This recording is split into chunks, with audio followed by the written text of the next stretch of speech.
Kaya naman pala trending sa social media at pinipilahan ng Birria Chicken na to. Ako mismo nag-try mag-prepare at tikman ang kanilang napakasarap na Birria Chicken with aromatic birria rice. Originated in Lebanon in 2019 at marami na rin silang mga branches all over the Philippines. Dito sa Parañaque ang pinakabago at malaking branch nila, kaya pwede na kayong mag-dine-in at magpa-deliver. Sinubukan din namin ng mga anak ko kung pwede rin ba to sa panglasa ng mga bata at ang kanilang hatol.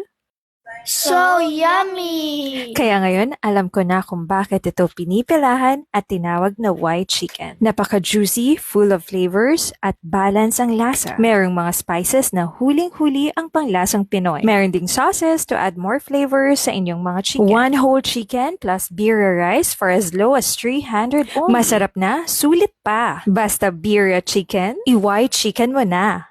They're located at City Hall Evacom, Angelina Caninay Avenue, Parañaque City.